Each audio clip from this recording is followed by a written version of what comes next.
Жители Котормоно-Катского района праздник Орозо Айт отмечается с особым весельем. По инициативе молодежи здесь было организовано спортивное мероприятие. В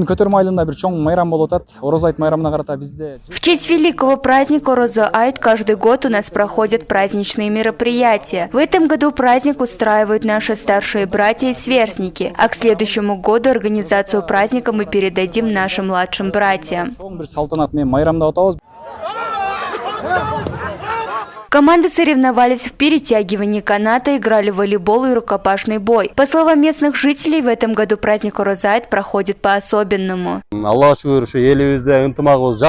Слава Всевышнему, наш народ очень дружный. В такой великий праздник мы устраиваем такие вот спортивные мероприятия и поднимаем настроение нашим односельчанам.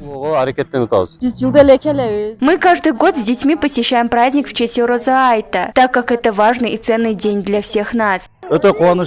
Сегодня все наши дети рады и счастливы. Давайте таким образом приучать детей праздновать мусульманские праздники. Главный приз для победителей спортивных соревнований составлял 150 тысяч сомов. Кроме того, были предусмотрены денежные вознаграждения тем, кто занял призовые места в соревнованиях по чтению Корана. Они проводились в течение месяца Рамадан.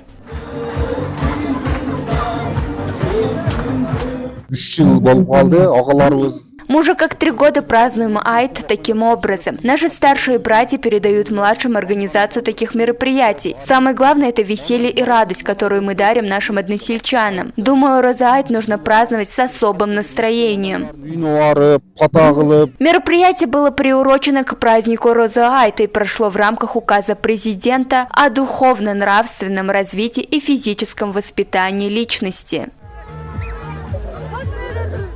Нагима Бакаева, Бектур Калыбекулу, Манарбек Арзыбекулу, ЛТР, Ошская область.